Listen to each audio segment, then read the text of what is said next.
everyone, welcome. Thank you for joining us today for a lunch and learn about Mary's Place, what we're doing in our community alongside our amazing community partners that are here with us today. We're going to work to understand and what it takes to prevent the trauma that families may experience when they lose their homes. So thank you for tuning in with us. We're going to give it just a few more minutes to welcome in a few more guests, but super great to see you all here. Gosh, I see some new faces. Nice to have you. See some old friends, which we love. So thank you all. Lots of champions for children out here. So I'm going to say, if you have questions that you'd like to send in advance that you want to ask today or at any point along the way of our seminar today, you can enter those at the bottom of your screen at the Q&A tab down there, and we'll answer them throughout the webinar, mostly towards the end of the webinar today. So thank you again for being here. A couple more minutes to get some more folks to give some more time to join us. Hope you're all experiencing some joy and light and healing during these holiday season. We know it can be a rough time, but we just want to say thank you for taking time out to join us. Means the world to us. So thank you, thank you.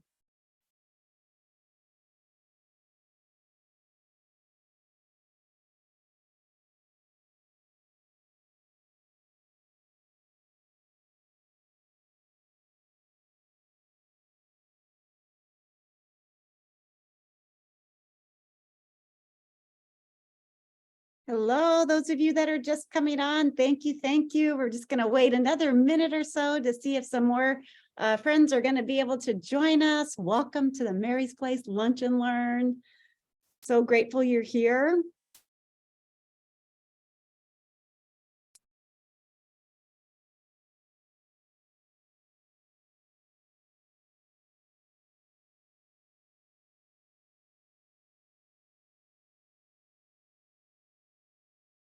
We are excited today to talk about and to gain some more understanding about what it will take to prevent trauma with families that may be experiencing homelessness as they lose their homes.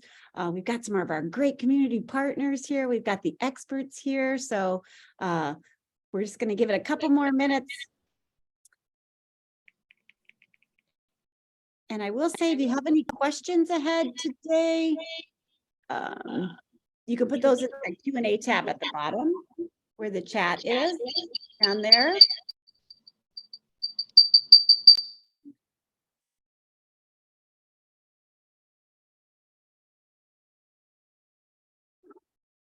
think there was a little bit of an echo there. Hopefully that's a little better. Made some adjustments. All right, everyone, let's get started. So happy you're here. My name's Marty Hartman. I'm the director of Mary's Place, and I just want to say thank you, thank you, thank you for joining us at this Lunch and Learn webinar today. You can find the recordings of our past Lunch and Learn webinars on our website at marysplaceseattle.org, and the link is here in the chat that Katrina will put and share with us. So thank you for being here. As we all know, the state and local eviction moratoriums have expired, mandated payment plans have ended, public rental assistance funds have been depleted, and the rate of inflation and the cost of housing continue to rise, right? Thousands of families in King County are at risk of losing their homes as they try to manage paying for the increased costs of putting food on the table, gas in their car, paying for medical expenses and diapers, all while trying to cover their increasing costs of rent. So today, we have an opportunity to talk with our experts about the trauma that families experience when they become homeless and how that trauma can impact a child's development and the parenting dynamic. And we're going to share about the prevention-focused solutions that are really necessary to intervene and end generational homelessness.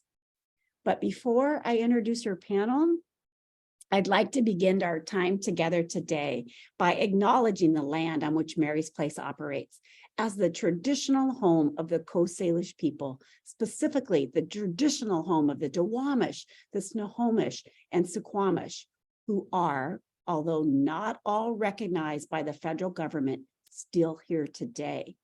we offer gratitude to elders and all other Coast Salish peoples, past, present, and future, who have made it possible for us to live and work and love in this community.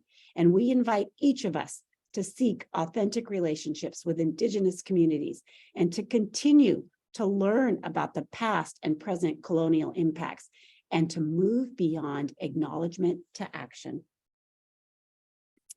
I want to share that Mary's Place began about 20 years ago as a day center for women experiencing homelessness right here in downtown Seattle. Our drop-in Women's Day Center, is still the heartbeat of Mary's Place, and we serve about 100 women a day, and we provide basic necessities along with nourishing meals and resources for housing, employment, and wellness. And I'll say during the recession in, 2008, we started seeing more and more children with coming through our doors, and we didn't have any resources to offer them. There was no shelter capacity. We didn't have any funding for families experiencing homelessness then. But we managed to open our first overnight shelter for women and children in 2011 and have continued to develop our programming to address the growing needs in the community. And not long after we opened that first shelter, we knew we needed to keep families together to address their housing needs together. And so right after that, we opened a family that welcomed in, we opened up a shelter, family shelter that welcomed in dads. And then we reached out and offered that to extended families, and then families with pets, and then families who had lost everything caring for a sick child. And that is what started our Popsicle Place program. And right now, tonight, we offer over 720 beds for families in 5 shelters across King County. But sadly, it's not enough. And we are seeing an unprecedented number of calls to our emergency family shelter intake line. Of about 35 calls we get each day, we're only able to offer shelter to about 2 or 3. And for those who can't come into shelter, it's our mobile outreach team that's out there meeting families where they are in cars or tents. And they're working so hard to connect them to the resources and the flexible funding to really address their barriers and move them back into housing quickly. But we know the safest and best place for a family to be is in their own home. And you'll soon hear why it's so important to intervene to stop the trauma, particularly among children, to end generational homelessness. So we invite you again to look at those past lunch services, our youth services program, and the impacts of systemic racism on homelessness and others. Katrina's going to share that link with you right now in chat, so you'll have that. But for now, all the moment that you've been waiting for, I want to introduce you to our amazing panel. And first, Zakeea Sykes is our prevention specialist with Mary's Place. She'll be on sharing today. Disch Guzman is the Mary's Place Mobile Outreach Director. Dominique is our Mary's Place Chief Program Officer, and Haruko Wanabe is the Infant and Early Childhood Mental Health Program Manager at Navos. So thank you for all being here today to share today. We are excited to learn from you, so thank you so much. And I'm going to get started. I'm going to get started right with Haruko. I'd love to start with you. We know that Navos does incredible work in the community to support behavioral health needs. And we are so grateful to you for your partnership and the work you do with children, especially those who are managing traumatic life events, like experiencing homelessness. So Haruko, can you share about your work in this area? Absolutely. Thank you so much, Marty. Hello, everybody. My name is Haruko, and I support a team of infant and early childhood mental health clinicians at Navos, where we primarily serve families with young children who have experienced significant stress or trauma. Our team at Navos, we believe that every family has a story to tell, and that we providers have a responsibility to deeply listen to the unspeakable truth of the family's past and present, and support to uncover their own wisdom toward recovery and healing. We work to facilitate healing by partnering with parents, caregivers, and community partners. And we are one of the newest partners at Allen Family Center. So, okay, I'm going to jump right into discussing how we might understand trauma and impact on families and children. In doing so, it may help for us to simplify and think of stress, think of stress trauma continuum. So on the one hand, we have normative stress that comes from everyday experiences that are safe, and this sort of benign stress can help us develop emotional muscles, actually. And when stress is moderate and relatively predictable, stress is not something that we should be afraid of. And for young children, it is something that can actually help their social emotional development, like being able to tolerate frustration, wait for their turns. And then on the other end of the continuum is what we might consider traumatic stress or trauma. So trauma is when we experience overwhelming fear as a result of catastrophic event, something really big and scary, despite our attempts at protection. Okay. What's specific about trauma is that it shatters our expectations of safety. It often happens suddenly, and it overpowers the coping mechanisms that we may use to create all the predictability and control in our lives. In the moment of traumatic stress, we respond automatically without advanced planning or logical thinking, with reactions that immediately increase our chances of survival, right? So fight, flight, freezing are the most classic responses to danger that are effective to protect us in the moment.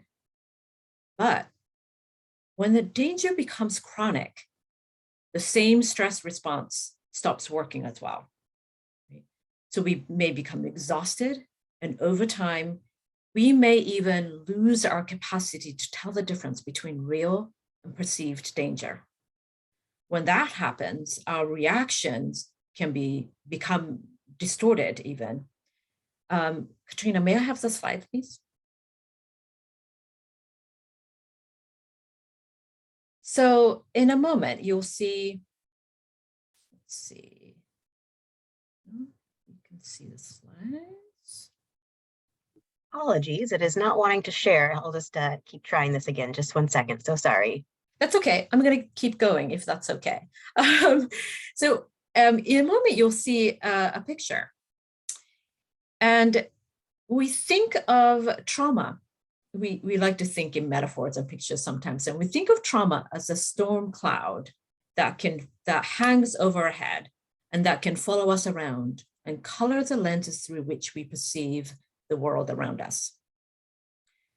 When we are not actually safe, it may be adaptive to be highly anxious and being watchful. And we may go great distance to avoid sources of danger or be even ready to fight.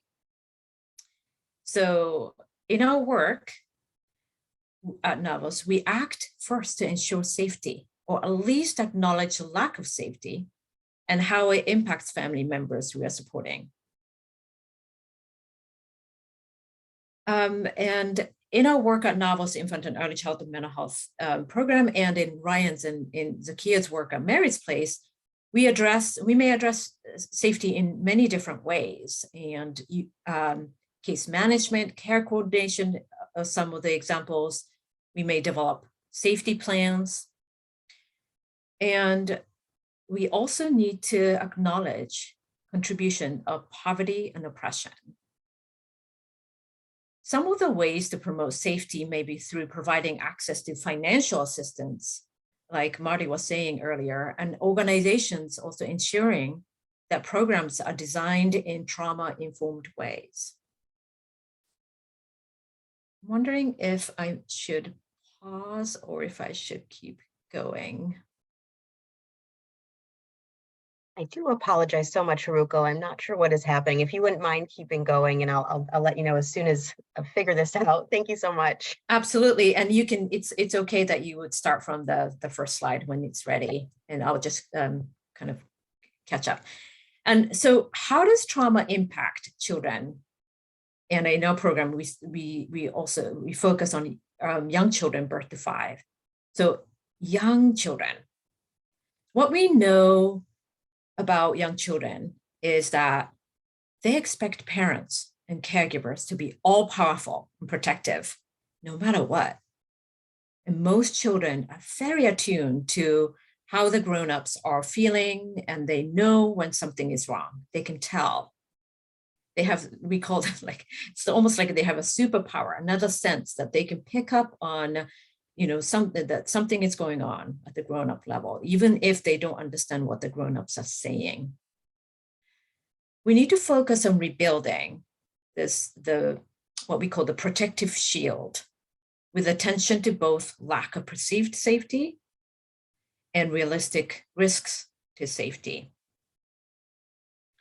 So homelessness or any other situations where the grown-ups are highly stressed, frightened, or helpless, it can feel to the child as if they are all alone with their own frightened feelings.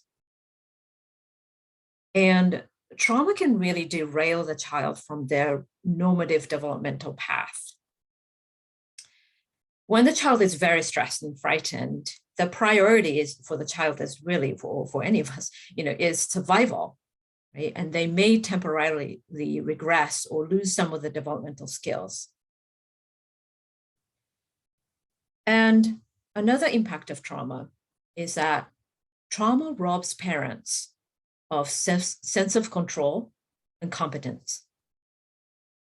And racism, classism, and all the other isms that we know exist can strip parents of their confidence. And their helplessness may make it very difficult for them to take care of their child effectively. And that would be a big rupture for the child who needs that parent to be bigger, stronger, wiser, and kind presence, to borrow the words from circle of security folks.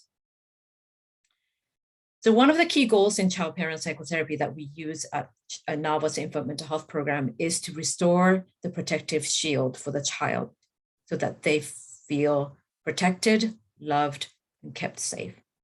When the parents have not been protective, we focus on helping caregivers acknowledge this and take more protective stance.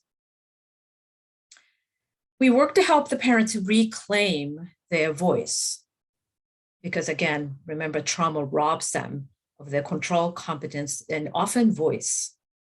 And even, so reclaiming voice, even if that is to acknowledge an attempt to repair of their relationship with the child, like, I'm sorry that I wasn't able to protect you from this awful thing that happened to us. And I want to be the strong and loving parent that you deserve. Right? So we help the parent to take back their rightful place in the child's life as the protector. So if you're a child under high level of stress and chaos all the time, or having to move frequently when you go to school or even a shelter, a safe environment, your brain, the child's brain, will likely still be on high alert, scanning for any signs of danger. That is protected. That brain is so wise. Children are so wise to do that. Who is coming in out of the room? And even new and exciting activities may be received with caution or even pushback at the beginning. The brain prioritizes assessing for safety versus danger, right? And the brain cannot be open for business, for learning, or even listening when this is operating. So the child may become overwhelmed at times of transitions, for example, and if we push them, they may blow up. You will see a big tantrum or shut down. So we work to try to understand the meaning of behaviors. We try to take the stance of wondering what happened to you that you're showing up in this way, rather than, gosh, what's wrong with you? We try to understand parents' history, so we can also make sense of the way that they are responding to their child, and that can inform how we are able to better support the parent-child relationship. And we know that parent being protective, attuned, and responsive to the child's needs can buffer the impact of stress and trauma that comes from being unhoused. what Mary's Place does to help families achieve stabilization is a crucial step in trauma recovery. Reducing chaos and stress in any family shelter environment is also very, very important. We at Navos are really looking forward to strengthening partnership with Mary's Place to address the community needs and really learn a lot from our work together. And lastly, I'd like to say that in our work with families, we try to both honor the parents' feelings of hopelessness as the family's authentic truth and try to really listen and learn from that. And at the same time, hold the hope that things can change for the better. And I would say that the same goes for all of us at the provider and system levels. And sometimes we may feel exhausted or even feel defeated because supporting families with trauma experience is really hard work. And I'm deeply moved to bear witness to all of us fighting together on behalf of families we serve and hold hope in making a difference, just like Marty said, through one authentic interaction at a time. Thank you for listening. Wow. Thank you, Haruko. Gosh, how grateful we are that you shared your wisdom and your knowledge with us today. It was incredibly enlightening. And I just want to say thank you for being such an incredible partner in our community and at Mary's Place. If anybody has questions for Haruko, please use the Q&A tab at the bottom, and then we'll get to answer those at the end of the webinar. But gosh, thank you so much. So grateful for you. And I know we're going to hear more on questions and answers too. Ryan, thank you for joining us. We get the privilege of working with Ryan regularly and every day at Mary's Place. Thank you for your work leading the mobile outreach team. We know that has you on the front lines with families that are living unhoused. And I'd love to ask if you can talk about what you see with the families in these situations and how your team works to reduce the trauma that they are so often experiencing. So I'll turn it over to you, Ryan. Thank you. Yeah, thanks, Marty. So yeah, I'm Ryan. I oversee our unsheltered programming here at Mary's Place. And for me, the way I kind of think and visualize about childhood trauma is, those of us that have children or have young children in our lives, we hate to see when a child breaks their arm or has the flu. It's just the worst thing to see is a child in pain. That anyone who has young children in their lives, they understand that feeling of seeing a child in physical pain. I think one of the things that we kind of don't see as much is that mental health struggle that children go through as well. And that can be just as painful for children. But just as Haruko is pointing out, parents and children are incredibly resilient. So we don't always see that pain like we would if the child broke their arm or had the flu. But it can be just as debilitating to experience that trauma as a child. And I think our families, what they're going through when they're living unsheltered, it's that constant trauma day to day. Where am I going to sleep tonight? Where's my kid going to sleep tonight? Am I going to be able to feed my baby? Am I able to find formula? Just as we struggle in our own home lives, families who are unsheltered are struggling with the same things, but it's also this added life or death component that is frightening day to day. And just as Haruko pointed out, children feel that when they see stress in their parents, they feel that too. And for the parents trying as hard as they can, it's really hard to hide that. And so that's why we say every day that a child is experiencing homelessness, it's another day where they are experiencing trauma. And just as we believe that no child should sleep outside, we also believe that children should not experience this level of trauma in our communities. And that's why we fight so hard to make sure that mission becomes true. And one of the ways we're doing that is really, you'll hear about a little next about prevention, about, preventing families from falling in homelessness in the first place. But also in our programming, just making sure that families, their homelessness experience is as short as possible. Getting them in the housing is the most important thing. And then the other part about it is really making sure we're connecting with programs like Haruko's with really trained clinicians who know early childhood development well at places like Navos, getting them connected to childcare that is trauma informed, like we do with childcare resources at the Allen Family Center, where our outreach efforts are based, so that we can get families into those services immediately, because we're trying to be as trauma informed as we can be, understanding that families living in unsheltered situations are experiencing trauma day to day. And so that's our goal. And I think, one of the things when we say no child sleeps outside, that also is meaning no child should experience that level of trauma in our communities. So I really want to put that out there of that's what we mean by that as well. And I'll pass it on to Zakeea to talk about her experience. Yeah. Ryan, first of all, thank you for the work that you do every day and leading our outreach team, and so grateful and thankful. If anybody has questions for Ryan, now's a good time to put those in chat too under the Q&A tab. And I have the privilege and honor of introducing our prevention specialist, Zakeea Sykes, to you. She is a gift in this community and at Mary's Place. And her work is so critical to help families avoid the trauma of homelessness by keeping families in their homes. So Zakeea, can you talk about what we're seeing in the community, your history with this work, and the importance of prevention-based solutions to homelessness? Hi, yes. Thank you, Marty. Thank you, Ryan.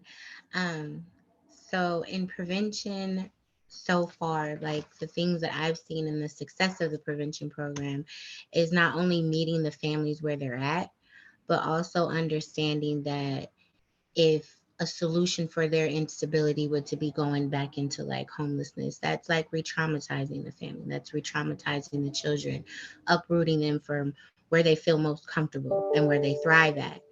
I can say from experience in the impact of using my former trauma to help build rapport and try to be as transparent with families in the work that we do, is to not only just actively listen to, the problems that they're having, but also trying to build off of their skills to form a solution.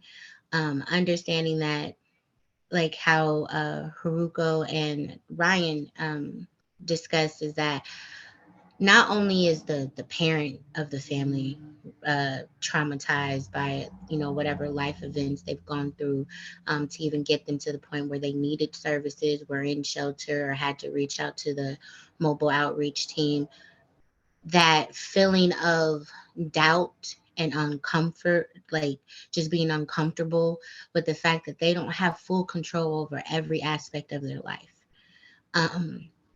Understanding that a lot of families come through the prevention program that have either had some type of communication with outreach and diversion, prevention, or even being in shelter, trying to keep them in their home where they feel is most comfortable at, where their children are not, in a sense, re-traumatized by all of the turn of events that even got them there in the first place. A lot of families I've seen, I don't think there's any statistics as of right now, but I have experienced in my line of work through prevention since I joined the team back in April, where there is very key points of generational homelessness. You're seeing families that were once in shelter together, where now the oldest child is now seeking services to stay stable in their own home. And I think it's really important to tap into that demographic, just because how, as providers, how, as a success for the family, how do we avoid them coming, that cycle of generational homelessness? Because if it's happening with the parent originally and then transferring to the child that now has become an adult, who's to say that that is not going to continue to happen? I want to say some of the the importance of like prevention-based solutions for not only just the parents, but for the children as well, as connecting them with as many services as possible. Rather that be with the stability team, rather that be with diversion, outsourcing community partners like Navos. Also keeping in mind that, you know, the success of families is the success of the organization as a whole. We meet families, especially where they're at, but also understanding that they have a lot of trauma that they are still dealing with even in their home. You know, the pandemic kind of solidified like what we all knew, that there was a very big gap in between the two. I'm trying to think of the right thing to say, but like like society, you know, you give a family, you know, like when it came to like stimulus checks and things like that, but when people are traumatized and they're trying to kind of like cope with the life that they've lived prior to, you know, seeking services, and now that they're in their home, a lot of times, like Haruko also stated, it's fight or flight or freeze mode. Not being candid or transparent about all the needs that you want because you feel like it's too much. For me, I sought services at a point in time in my life, and I kind of but I work with the families in a way that I would have wanted to been worked with, how I would like my voice to be heard, asking certain questions that aren't necessarily on a assessment, but just kind of building that rapport and building off of the skills that these families have. Not only understanding like what that support looks like. Not all support that um, would be ideal for every family. Just kind of like learning skills. Not every child learns the same. Some are tactile. Some need to, you know, hands-on approach or whatever. And I've learned that there are very many factors that contribute to a family being homeless. There's several factors to families repeating that generational cycle of homelessness. Um, and the importance that I feel like to that is, how do we get families to really kind of like divulge what that looks like? How do they come? How do they come to Mary's Place? How do they hear about Mary's Place? Was it someone in their family? Was a friend or a friend of the family, someone they happened to see in the grocery store? I've met quite a few families in the grocery store, and they see my Mary's Place lanyard and they want to talk. And you know, I I come from a place of passion because I've been in their shoes before. And a lot of families can see that. They can feel that. They can feel where like, I know this person is just doing their job. And so they're only going to give what you ask them, not necessarily what they feel comfortable sharing. And I feel like that's important when you're meeting so many different families from so many different walks of life, different cultures, tapping into families that are seeking asylum in this country, that are refugees. There is so many different graphics that I don't think any organization has really been able to tap into just as yet. But understanding that in order for a family to remain housed, the importance is to also provide them with skills and resources that build off of where they're still living in trauma, rather that be mental health, emotional, food inadequacy, things like that. And understanding that, you know, everyone grieves and differently, and everyone seeks services in a different way. And it's our job to find what approaches best. And it's honestly actively listening to anything that the family tells you, you know, like I get a phone call and sometimes it's a venting session, which I appreciate because it allows me to learn this family. Everyone is different. It's a case by case situation, but not making a person feel like they're just a number. They're just someone else that showed up on your spreadsheet or email, that you really care and you want to dive deep into what the root problem is.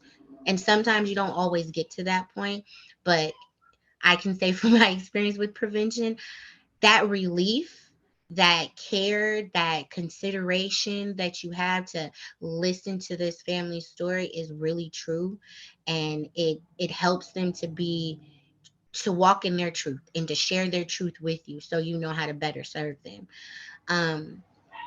And I just want to take a minute to speak on the success of the prevention program. Since prevention has launched through Mary's Place, from the numbers that I have are from like July to about November of this year, we have served about 159 families. With the average amount of assistance per family being close to about $5,800, which to some may not seem a lot, but when you're looking at numbers that we're looking at, that's a lot of families that are being served and need that ongoing assistance. It's not always just getting caught up with their rent. It's sometimes giving them a little bit of a cushion to move forward, 2 months forward than what they than their rental arrears. I believe the total amount throughout that time from July to the November, we've distributed about $643,000 from Mary's Place, helping families.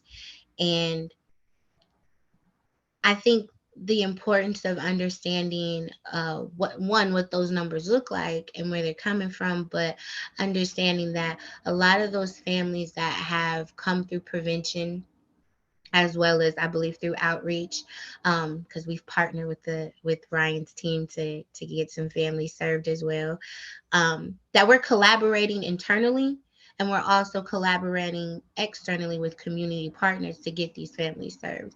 I think one of our biggest partners right now is ELAP, Eastside Legal Assistance Program, for some of them families who are no longer eligible for the King County EPRAP funds. They're coming through Mary's Place door, and we're helping a lot of families. And you're hearing a lot of relief, that sigh of relief and thank yous. And it's just kind of like, it seems unprecedented to say thank you for something that we honestly do from an aspect of making sure that you're not reliving your trauma.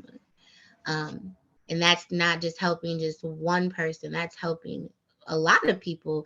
If one person that comes through prevention can tell another family, hey, Mary's Place was able to help me stay housed, and hopefully they've they're able to be a part of come through the prevention portal, that is one less family that has to go relive another form of trauma, being reintroduced into homelessness, going back into a shelter, living in, whatever type of situation. And they're banking on Mary's Place to be there to help collaborate with them to be successful. And I feel like that just goes to say that Mary's Place is tapping into that demographic that no one has really been able to serve. There's not that many prevention programs that are a part of organizations nowadays. And I'm just excited to see what that looks like, and to keep doing the work that we're doing in the prevention program to make sure that we're understanding where these families are coming from, how to best serve them. And I hope that we're able to start referring out to Navos for some of those families who are seeking those services and are on that very long waiting list that are out there nowadays. Zakeea, you are just love and light. Thank you for bringing that same compassion and care that you wanted to our guests every day. What a gift, and just thank you. And all of you, if you have questions, I know you were inspired by what Zakeea had to share, put those in the Q&A tab. We'll answer those in a few minutes. But we have one more amazing presenter. Our Chief Program Officer, Dominique Alex, is here. We know, Dominique, that you oversee all of our shelter programs, mobile outreach, prevention, and so much more.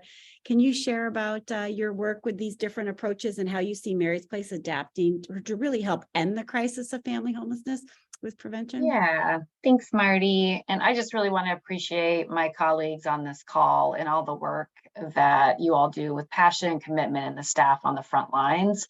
As you all know, severe weather right now is really impacting our families. The pandemic, people are reeling from that, and the continued rental increases and inflation. And so the time is now to respond. And so Marty talked a little bit about the approach that we go about. And so you've heard a little bit about the mobile outreach team, meeting families where they're at in the community, whether that's in their cars, tent, if it's someone being discharged with their child who doesn't have an address to go to. We know that we can meet those needs right where they're at and get them straight into housing solutions. But also with the help of partners like Haruko and others that really think about those holistic needs that Zakeea talked about in helping families stabilize. We also have our emergency shelter, which we know we need. Right now, we have about 25 to 30 callers a day and only able to bring 2 or 3 of those callers in. And so the need is great. It's greater than we've ever seen. And so we also know that working on the solution that Zakeea talked about and helping us move upstream and keeping families in their hard-won home to really kind of prevent trauma altogether, reduce trauma on children, and really thinking about those secure, loving, warm homes and those attachments that are very much needed to have kids feeling safe and thriving in life, because that's really what we want. We want this next generation to thrive. And so we want no children sleeping outside. And so really moving upstream, thinking about those solutions together. And so families can stay in their hard-won homes is really where we're headed, and really flipping that system on its head.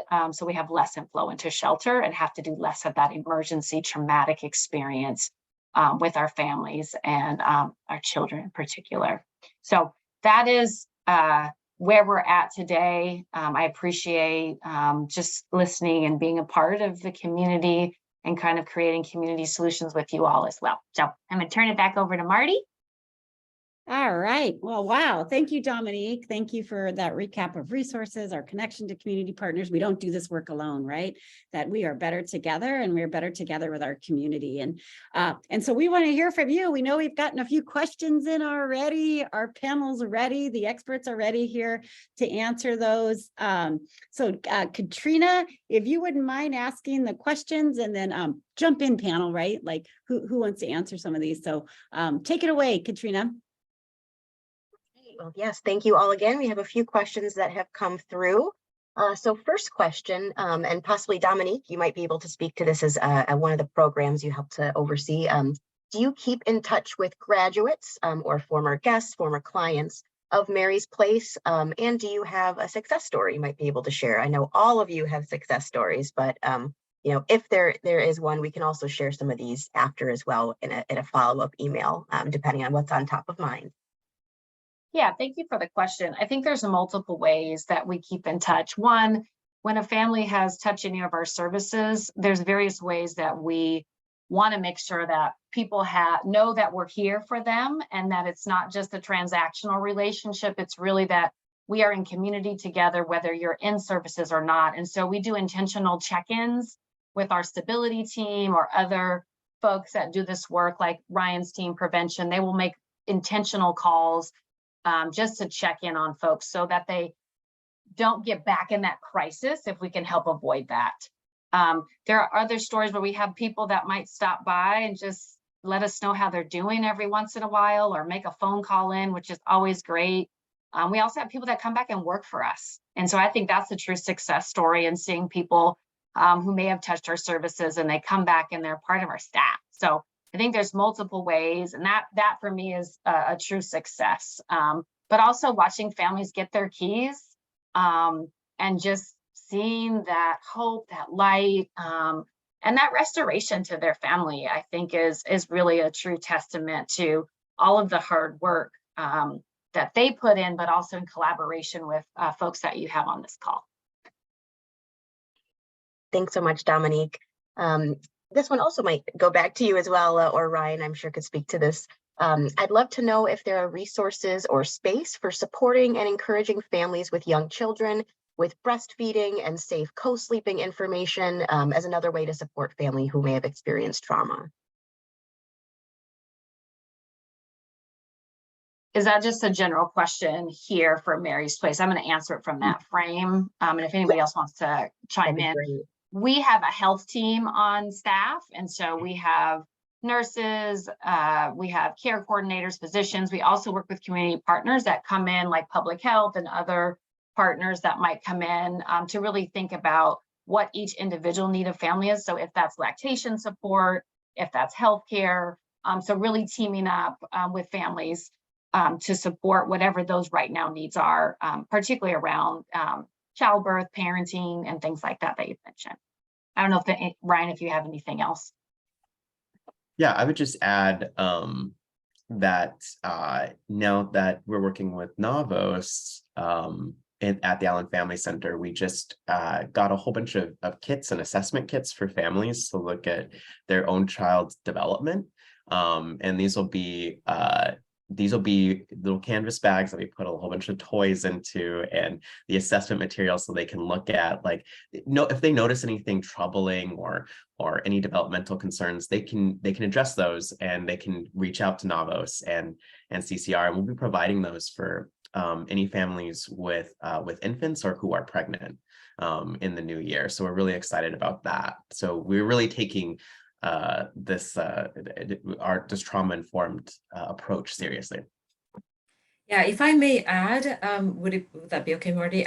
Please, I was going to ask you. Yeah, in our partnership at Allen Family Center with Mary's Place and others, we are really hoping to learn also from the community. We're also really trying to understand the needs and how we know that already established services and systems often fail families because we don't quite understand the nuances of the support. So whenever anybody, whether the providers or families, have some questions, we always try to start from the stance of, like, help us understand, because I have some ideas in terms of what the training we've read, but a lot of the wisdom that we get to hold on to actually come from families, and come from families of all backgrounds.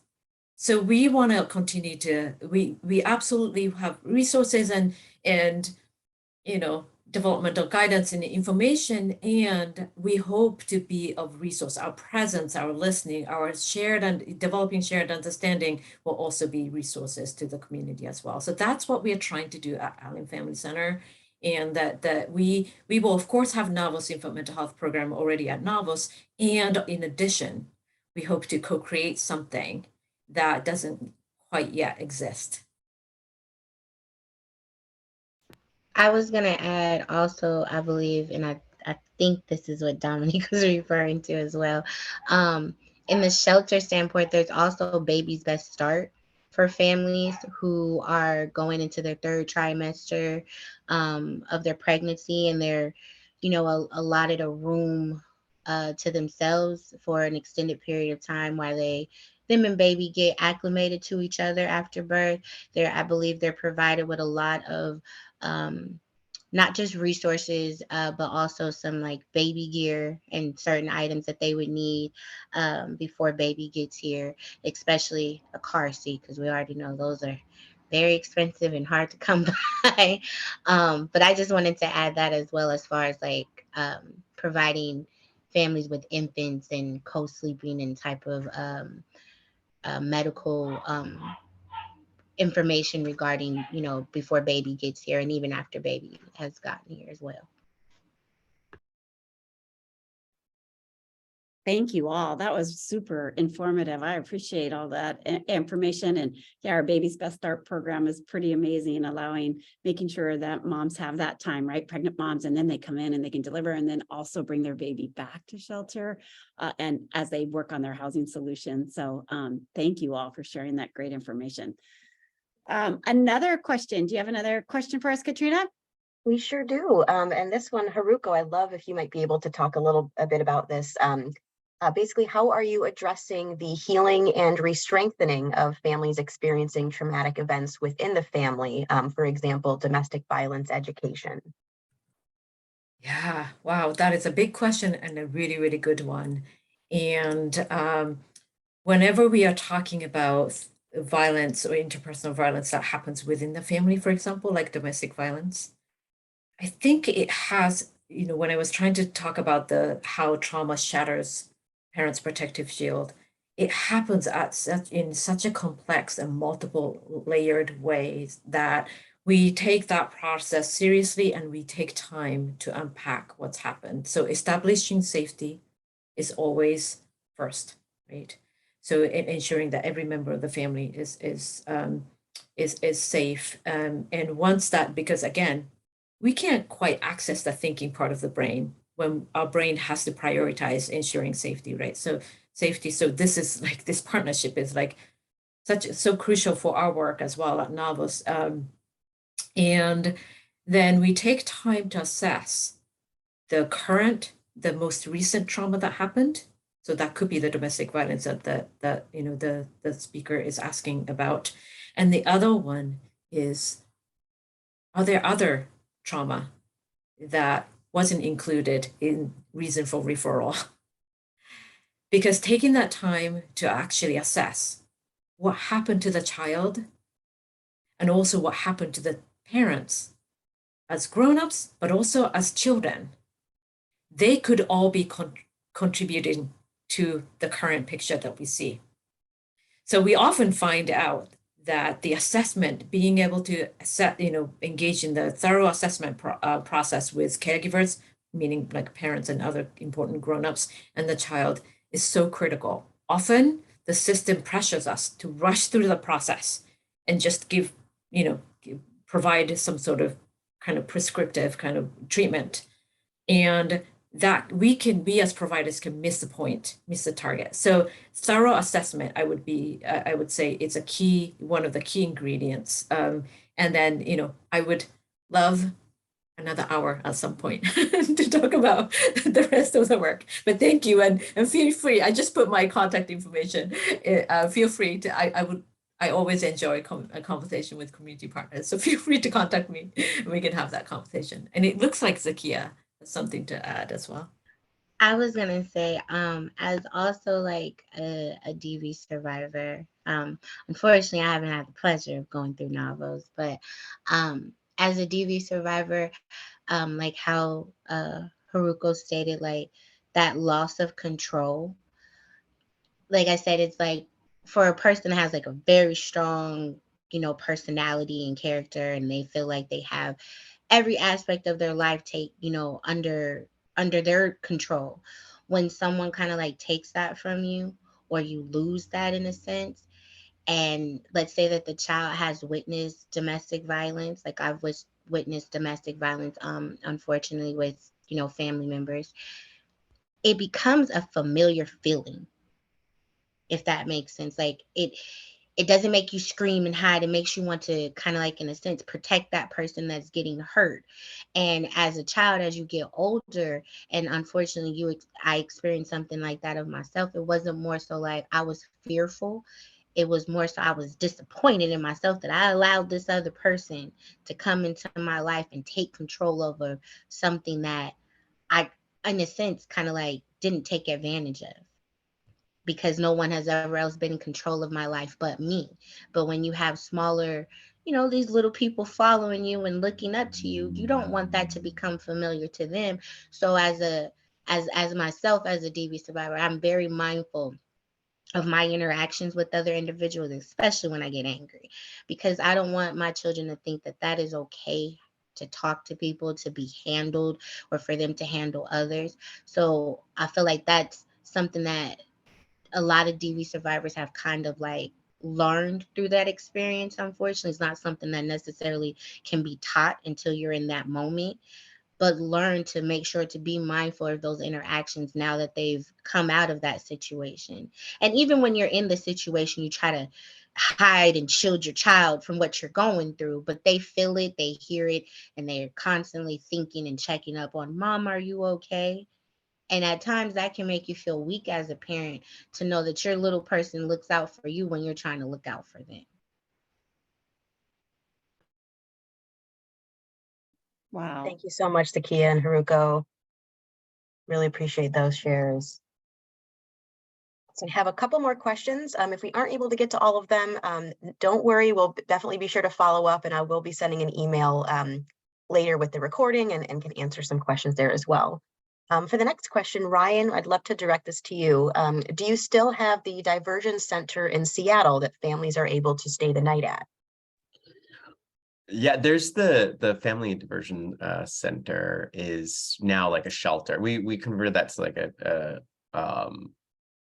a shelter space. Well, it was a shelter space before, but it wasn't an all day like 24-hour shelter space. It is now because of the pandemic. We shifted outreach to focusing just on outreaching to families. That space is now works similarly to our other shelter locations. So outreach focuses just on unsheltered families, and then we can coordinate them into any of our Mary's Place shelters that makes sense or is a fit for them. So that's what we kind of do in outreach. So when we see unsheltered families, we navigate and support them into connecting to the shelter location or program or housing that works best for them in their situation, their unique situation. So we do that on a case-by-case basis based off of what the family identifies as their need. Thanks so much, Ryan. I think maybe we have time for one more question here, which I think can wrap up well. How are prevention services funded? I don't know if maybe you want to talk to that, Marty, and then we can kind of share to wrap up the session. Absolutely. Our prevention resources right now are predominantly coming from private donations. We used and we're part of the King County rental assistance program. Those funds have been depleted and all been distributed to families. We were able to help about 342 families stay in their homes with the money we received from those rental assistance fund. But right now we're on a path and a mission to make sure that we don't have to stop prevention because those resources ran out. We're asking our community to support those prevention dollars to make sure we have our prevention specialists and stabilization specialists available for families. And we're working hard at trying to really develop and implement a countywide and then even going statewide with a prevention program. So we have big dreams over here that are made possible by our community so that we can help all those families that need it. We know the only way to put ourselves out of business is to make sure that we have prevention programs so that families can stay in their homes and reduce that trauma and generational impact that our experts talk so much about today. So, and that is how our No Child Sleeps Outside campaign is being focused this year, is really focusing on prevention, right? Keeping families in their hard-won homes. And you can learn more about that at nochildsleepsoutside.org. You can give to that campaign, would be incredibly helpful and supportive. You can start a fundraising page. There's so much good going on in the community right now. If you haven't seen, kids are popping up hot cocoa stands and collecting donations for prevention. People are having diaper drives. If you're having a holiday giving party, you're asking people maybe to bring some children's snacks or maybe a package of underwear or socks to the party, in addition to just bringing themselves, just to make sure that our community and our neighbors are connected, that we're sharing the need. And I think one of the things you can do today is share about that you came to this lunch and learn and what you learned and the information, because information is power. And we want to make sure that folks are informed and kept up to date. So please share the link when you get it to this lunch and learn. We're just so grateful and thankful for all of you. We wouldn't be able to do this, right? We are so much better together. Our community makes us stronger. So yeah, I think I can lead into just saying, if you came off mute or whatever, but give a round of applause to our amazing panelists today. They are awesome. Their experience and leadership is invaluable to this work. So thank you for joining us today. We really enjoyed the discussion. And if you have extra questions or things, always reach out through the email that you'll be getting. But there are several ways you can support Mary's Place and Navos in this effort to end family homelessness and the trauma it causes. We talked about the No Child Sleeps Outside campaign, but we want to thank Haruko for joining us today. And we're going to send you some links and resources about how you can support our partners at Navos as well. And of course, we'll be doing more lunch and learn events like these. And if you have a topic that you'd like to learn or more about, please let us know, because that's how we can put together things that you're wondering and thinking about. And then after our program today, you'll see a survey pop up in your browser right away after you exit the Lunch and Learn. Can you take a few minutes, fill that out, let us know how we're doing, what else would be helpful to you, because that's how we can do our work much better and much more effective. And most importantly, please enjoy your holidays. I hope you're surrounded by families and friends that you love and care about. And thank you for making that possible for us at Mary's Place to help keep families together. It means the world to us. So please, thank you for being the love and the light and the healing that we need in this community. We appreciate you all. Thank you for tuning in today. And we look forward to our next Lunch and Learn together.